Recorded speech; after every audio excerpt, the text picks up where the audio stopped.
Ladies and gentlemen, now our next mentor and speaker, Mr. Ashutosh Kumar. Now, Mr. Ashutosh Kumar is joining us from all the way from Jharkhand. Mr. Ashutosh Kumar is the assistant professor at Birla Institute of Technology, Misra off campus, Devgarh. And so we are so honored to have you today with us. And हम इंतजार कर रहे हैं और आप अपना session start कीजिए और हमें enlighten करें. Thank you so much, Madam Sumaira, Madam. Am I audible? Yes, sir, you are. Okay. Thank you so much, and good evening to everybody, all the panelists and my friends and entrepreneurs and students as well as teachers. The last session by Dr. Twinkle covered a lot of things about the national education policy. I am also talking about national education policy. Can you all see my screen? Is it visible? It's visible, sir. Okay, right. Thank you. So now today I am going to talk about national education policy and how the National Education Policy 2020 is going to generate ecosystem of the entrepreneurship, right? The startup ecosystem, how this NEP 2020 is going to help, right? As Madam told, I am assistant professor in mechanical engineering, IIC coordinator also, ED cell in charge, innovation ambassador, as well as ABBIL, Atal Bihari Vajpayee Innovation Lab mentor, right? So first of all, let us see what are the major problems in the present higher education system up till now. So actually 2021, the national education policy is being implemented. One of the our panelists or somebody asked when is going to apply. So it is going to 2021. It is already being applied. So most of the institutions, they are told that you try to apply slowly. You have to implement this, right? So what are the major problems in present higher education system? Number one is fragmented higher education ecosystem is there. Less emphasis on the development of the cognitive skills and learning outcomes, rigid separation of disciplines, very early specialization and streaming of students into narrow areas of studies. This is not required. Then limited access to particularly in economically disadvantaged areas, and few higher education institutions that teach in local languages. So we have only stick to one language, which is not good for us. Less emphasis on research in universities and lack of competitive peer-reviewed research funding. Funding is also less. Then a complex regulatory system. There are so many regulatory systems. It has to be one only, one or two. Okay. Large affiliating universities resulting in low standards of undergraduate education. As you know that at the present scenario, our universities and institutes, our best institutes in India, they are not coming under even 100. If you compare to the whole world, in earlier days in history of our education system, we were one of the top education providing countries, right? So let us talk about NEP once again. Some of the major things I have included in this. So what is the vision? Vision is national education policy envisions that education system rooted in Indian ethos, the culture that contributes directly to the transforming India, that is Bharat, sustainably into an equitable and vibrant knowledge society by providing high quality education to all and thereby making India a global knowledge superpower. Now, this is the vision. After some time, after 40 years, this is going to be, the dream is going to be realized. This is what the policy makers are having the vision, right? What are the focus area? There are 4 focus areas. School education is the most important. Then you have higher education, then other key areas, and then how to implement it, how to implement all these policies on the ground. So that is the execution. So this talks about, your NEP talks about early childhood care and education. This is the foundation level. This talks about from the age group of 3 to 8, foundation level of learning has to be there. Then foundational literacy and numeracy. So learning about numbers, some mathematics, then language. So these things, on the middle level, middle school level. So an urgent and necessary prerequisite to the learning. These are all very, very important. Foundational learning is very, very important. That is to be included, in the school system. Then curtailing dropouts.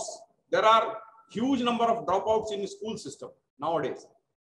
If you go for government school system, there are more than 27% of dropouts in rural areas. So this rate has to go down and ensure that universal access to education at all levels in the country should prevail. Then there has to be a paradigm shift in curriculum and pedagogy in the schools. Curriculum has to be changed. It has to be more holistic. Learning should be holistic. It should be integrated and enjoyable and engaging, right? Then you have to focus on teachers learning, teachers training, and appropriate people should come to the teaching. So remuneration and perks of the teacher has to be increased. So really interested people only has to come to teaching, not the people who are not getting jobs anywhere should come to teaching, right? So this is very, very important. Then equitable and inclusive education, right? Learning for all, and then efficient resourcing and effective governance through school complexes and clusters. Then standard setting. There has to be a standard, and even accreditation for school education. This has to come into in the policy is there, right? Then let us come to the quality universities and colleges. Apologies for interruption, sir, but could you please switch to full screen mode with your PPT, sir? Yeah, please. Thank you.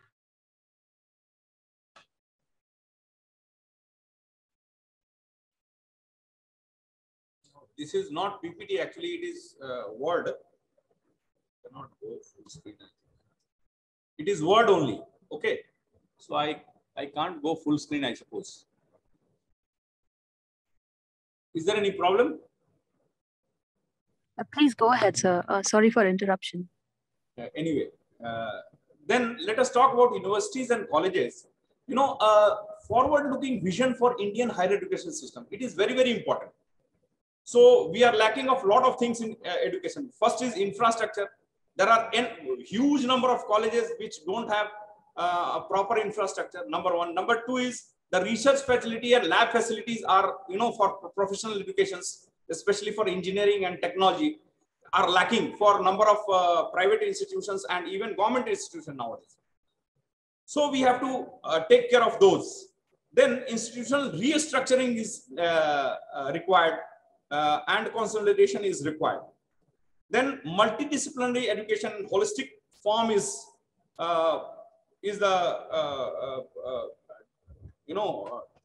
important. Then learning environment has to be optimal, and there has to be at every level supports to the students of universities and colleges. Then motivated, energized, and capable faculty has to be there. So the faculty has to be properly trained, time to time. They have to take care of their competencies, and they have to meet all the technological advancement. They have to use of technology in teaching and pedagogy. So these things, and they have to be motivated by not only by better salary and perks, but also by engaging them with proper environment in the university. Then training we have already told. Then the one more very important about vocational education revamping.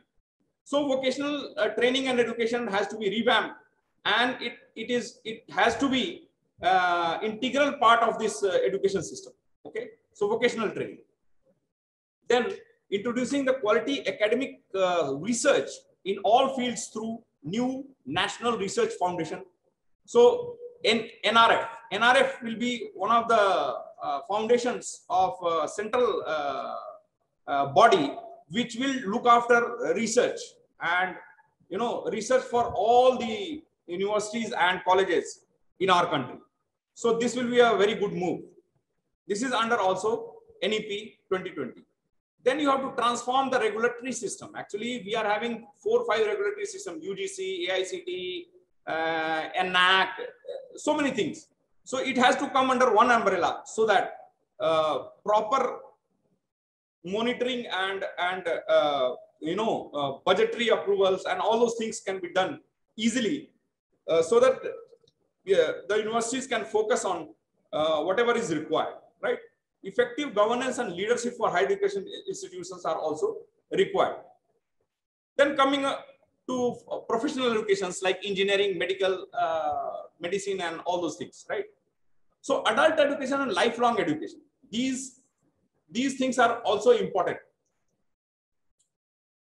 So promotion of languages, arts and culture, this is also important whenever you are going for even professional institution. That's why in NEP they are saying, talking about multidisciplinary universities. So all the university, it has to be multidisciplinary. So a multidiscipline has to be there. So one university cannot have only engineering field or medical field. They have to have arts, music and social science and political science and law, all the things. So in a university, you have to have all the things, right? Then use of technology and integration of all levels of professional study.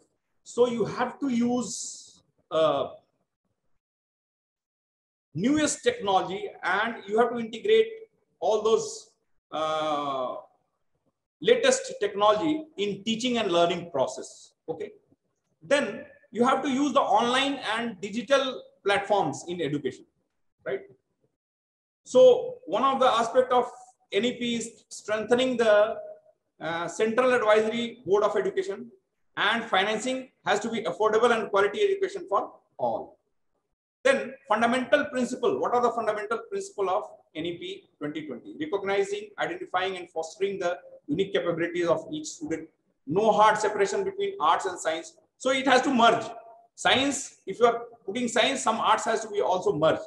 So overall education or overall graduate or postgraduate will be having knowledge of everything and specialization in one particular aspect. So between circular curricular and extracurricular activities, there should not be much separation. Between vocational and academic stream, there should not be much separation. So in the same line, multidisciplinarity and a holistic education that emphasizes on conceptual understanding, creativity, and critical thinking. Then learning life skills such as communication, how to speak, so how to behave, how to be a team player, and life skills like resilience. If you have any problem in life, then how to face that problem and come out of that problem. That is also very important for life learning, life skills. So focusing on regular formative assessment of learning. So assessment and examination system also has to be changed. Regular assessment has to be there. Not only in 1 year, you have to have only one exam and then judge all the students on that particular exam. Then extensive use of technology in teaching and learning, synergy in curriculum across all the levels of education. Teachers are the heart of learning of process. So you have to emphasize on teachers, the faculty members, and the teachers at the very beginning, school levels, middle school levels, high school levels, and college levels. You know, teachers has to be taken care of, right? Then your syllabus should be light but tight, right? This is the thing which the NEP talks about that. So a light but tight regulatory framework to be to ensure integrity and transparency. Again, now encouraging innovation and critical thinking. You know, free thinking has to be there from the school level itself, so that innovation and out of box thinking, new ideas should come to younger generation, and our innovation and research will flourish. So it is talking about that. And through what? Through autonomy, good governance, and empowerment. Next, new pedagogy and curriculum. So the 10+2 structure in the school education will be modified. Now, what is the modification? 5+3+3. Now they are talking about up to 5 years, 3 to 8 years, they will be kept in early childhood care and education. This is the NEP talking about this 5 year, then 3 years, 9 to 3, they will be in middle school, and another 3 year that will be in high school, and for the other 4 year, which is graduation level up to masters, they will be in higher education institutes and college level for 4 years, right? Then let us come to entrepreneurship development and research in HIEs. So this is very, very important. Now, the definition of university will allow the spectrum of institutions that range from those that places equal emphasis of teaching and research both, right? So if you talk about other countries like USA and Europe, so they will be having two set of faculty members, right? One faculty member is only for teaching, and another faculty members are only for research.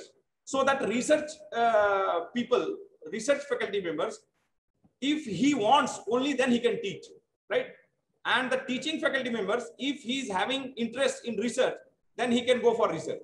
But the primary job of the teaching will be only teaching, devising new pedagogy, devising new curriculum, and just involved in teaching. So that is one of the aspects. But here we are not talking about that. We are talking about, apart from teaching, you have to have some research know-how and involved in research also, right?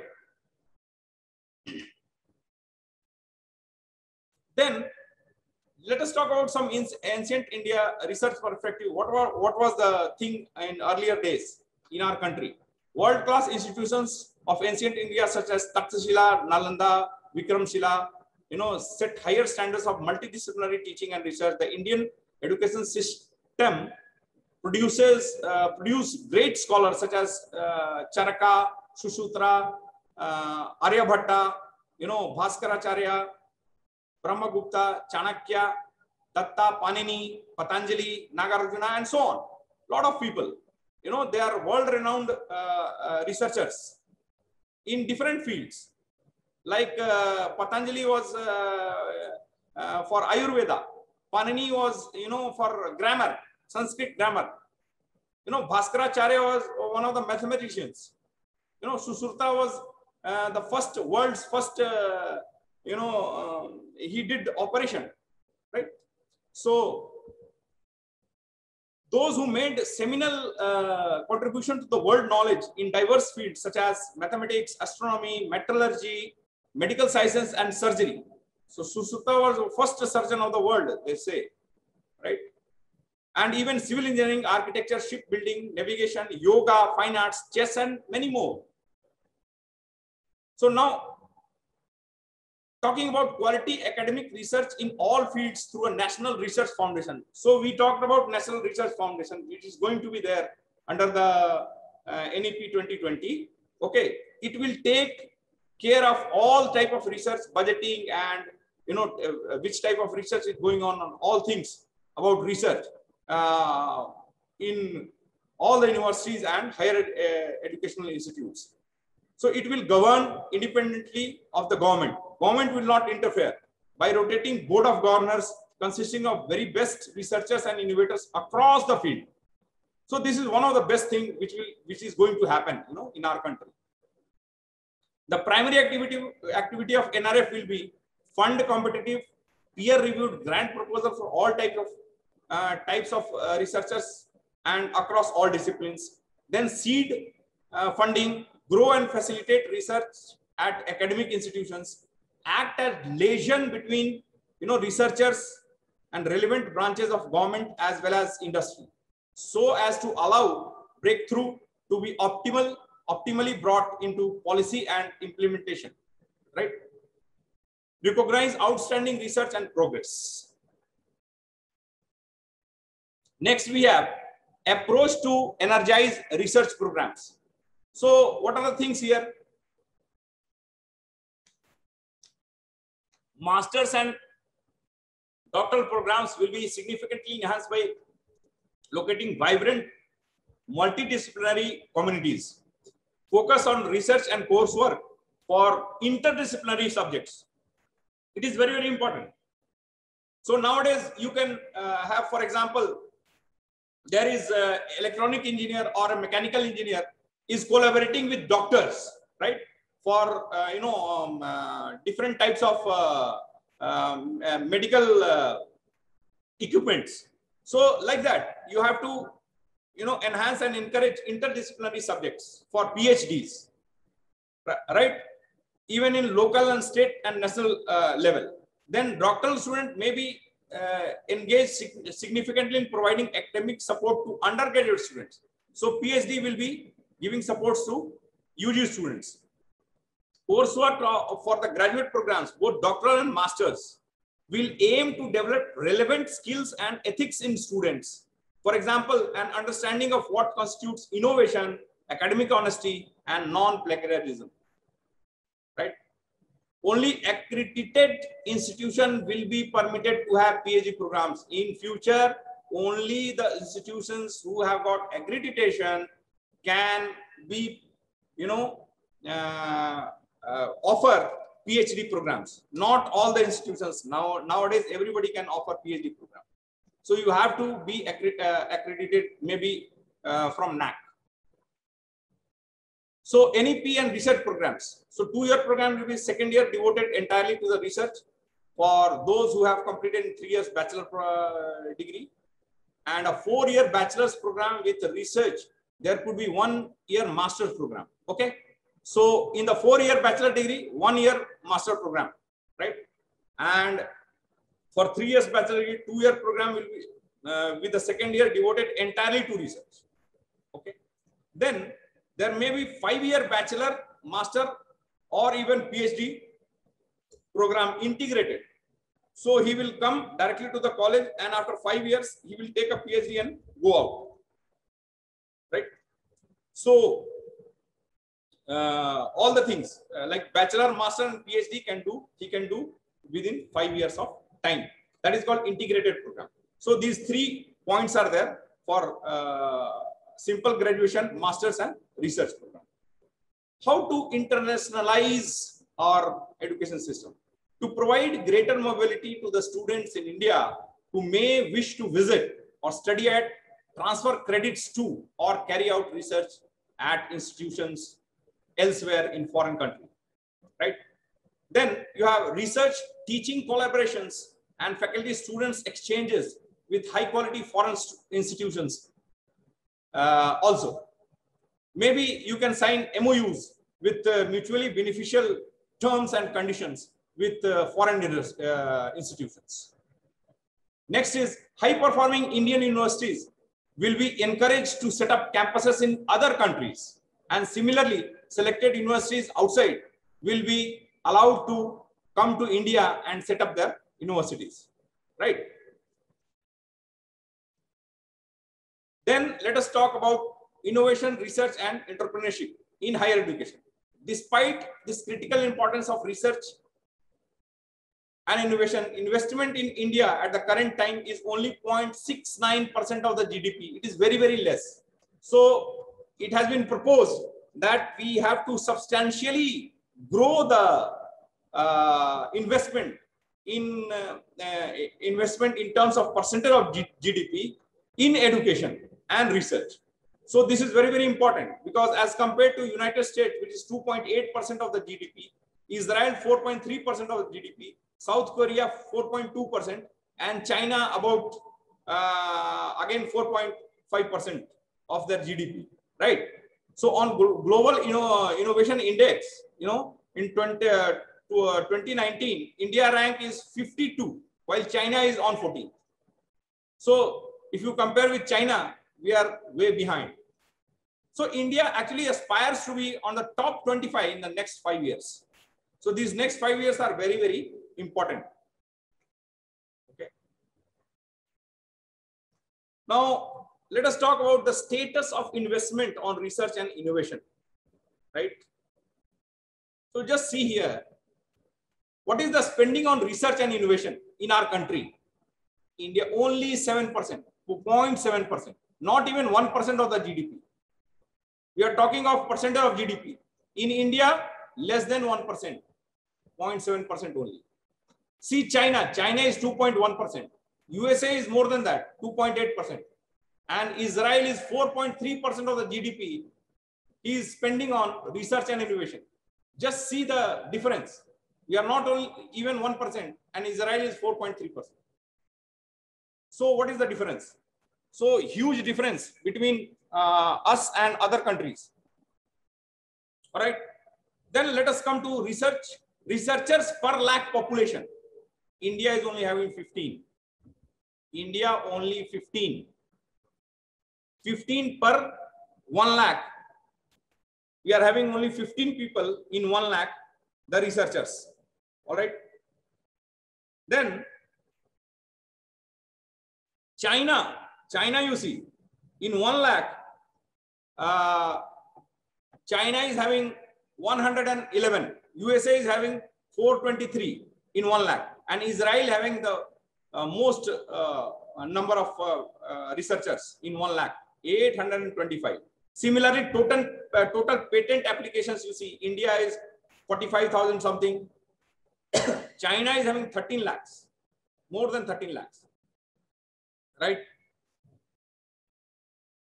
USA is more than 6 lakhs, and Israel is 6,000 something. So Israel is very small country as compared to these countries, right? So still this number is very, very high if you see the percentage. So what will be the roadmap for the NEP as well as the ecosystem development of entrepreneurship? So higher education institutions will focus on research and innovation by setting up startup incubation centers. So our government, central government, is having a lot of funds to set up incubation centers, and it is being distributed from 2019 itself, being distributed to different states, and some proactive states are setting up incubation centers also in different institutions and colleges. Technology development centers has to be set up in universities and higher education institutes, center in frontier areas of research, then greater industry academic linkage. It is very, very important. Industry academic linkage, industry institute linkage is very, very important, right? Interdisciplinary research, including humanities and social sciences, as well as science and engineering. Okay. So these things are important for overall development of research as well as the overall development of our education system. What is the role of pedagogy? This has already been talked by the previous speaker. It aims to facilitate a pedagogy that makes the education experiential. What are you learning? Are you experiencing that learning? Or are you just learning some theory and vomiting in the exam and passing, and that's all, finish? So the learning has to be experiential. With experience, how you learn. For example, if somebody is learning how to cultivate, then he has to go to the field, and do some agricultural work. So by experience, he will learn more. Then it has to be holistic approach for education. It should be integrated. integration of different types of education like art, science, social science, behavioral science, technology, everything. It has to be inquiry driven. Inquiry driven in the sense, lot of questions has to be asked from the school level itself. So unless and until we encourage the students to inquire more, the learning will not be there. You cannot, one cannot learn out of fear, right? So it has to be inquiry driven, discovery oriented, right? You have to discover on your own, experience, discover, right? Learner centered and discussion based, and has to be flexible. Then creativity, innovation, and entrepreneurs. Creativity is thinking new things, and innovation is doing new things. So creativity is the ability to develop new ideas and discover new ways of looking at problems and opportunities. That is why the entrepreneurs will come up. Until and unless you develop or inculcate the habit of creative thinking and free thinking into at the earlier stage at school level itself, student will not be creative. So there has to be freedom of thinking and come up with the ideas. Innovation is the ability to apply creative solutions to those problems and opportunities in order to enhance people's lives or to enrich society. Innovation is the ability to apply creative solutions to those problems and Then entrepreneurship is the result of disciplined, systematic process of applying creativity and innovation to needs and opportunity in the marketplace. New ideas are much more than the just random, disjointed tinkerings with new gadgets. So entrepreneurs are those who marry their creative ideas with a purposeful action and structure of a business. So the idea which can be converted into business, then it is called startup or entrepreneurship. So entrepreneurship is what? Creativity plus innovation. And this can be, when it can be converted into business, then it will become a startup. Innovation and entrepreneurship for higher HEIs. So the National Innovation and Startup Policy 2019 is very, very important for this. So startup policy. So it is in this policy itself, under this policy, a lot of funds is being created by the central government and being disbursed to the different state governments to set up new innovation centers and entrepreneurship development center and various other programs related to startups, in different parts of the country, like hackathon and other competitions also. So it is the guiding framework to enable the institutes to actively engage students and faculties in innovation and entrepreneurship related activities. Roles of educational institution in success of entrepreneurial culture. There are 4 C's of 24th century skills. Critical thinking is one, creativity, collaboration, and communication. 4 C's, very, very important for entrepreneurship culture. Skills are often referred to as 3 R's, reading, writing, and arithmetic. So skills plus these 4 C's, important for entrepreneurship and research and innovation. This is also talked about the previous speaker, entrepreneurship revolution in NEP. So it aspires to make young generation more imaginative, more innovative, more ingenious, more proactive, more pioneering, and more prospect oriented. So these are the qualities which the NEP is looking to generate or create among our students and young people, so that for the end of the timeline which is set by the government to fully implement this NEP, then our company, our country will be full of entrepreneurs. So job givers and not the job seekers. So this is the core of entrepreneurship, and it's also competence that all demography increasingly needs to have in today's generation, regardless of career choice. So they have to have entrepreneurship in their mind to create job, right? Not to seeking for job. So National Education 2020 impetus to entrepreneurial revolution, right? So students to be industry ready at a much earlier age, right? So once the student is graduated, he has to be industry ready because of skill development. Usher in the startup culture into schools itself. So new thinking, you have to encourage in the school itself, so that by coming to college, he can start a new business itself. So it has been implemented also. Nowadays, the central government has told that all the college going students can start a business. Okay. So all the infrastructure which is being built like incubation centers and ED cells, they are going to help to start up the business and making entrepreneurship more accessible and acceptable. Undertaking industrial taking and internships while still in school shall enrich students in terms of not just industry specific skills, but life skills as well. Involving innovators and entrepreneurs in all advisory capacity would definitely be a step forward in the above direction. Holistic education and entrepreneurship.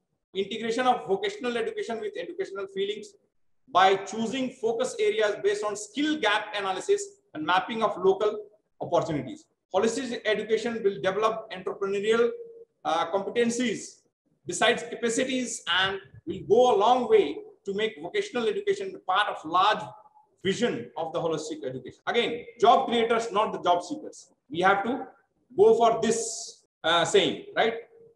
Given the explosive pace of technological development, allied with the sheer creativity of tech-savvy teachers and entrepreneurs, including students entrepreneurs, it is certain that the technology will impact education in multiple ways. While in education are the skill development at the stage of school level itself, there will be more propensity to every kind of students, be it professional or be it arts, the propensity to go for new business and entrepreneurship will be going high if we properly implement these policies. Only some of which can foresee at the present time, right? So we need to foresee what are the things coming in future. So we have to become, most of the people who are educated has to become job creators and not the job seekers. So I am concluding now with one or two more pages. Major steps of NEP towards entrepreneurial ecosystem development. Infusing free thinking and inquiry-based school system. It is very, very important for this ecosystem, right? Skill-based education and vocational training revamping. This is also very important. Then intermixing technology, science, art, skills, and value-based education from the school level, since the school level, right? So encouraging students and teachers for innovative thinking and go for startups. Even the faculty members along with the students can start up nowadays in colleges.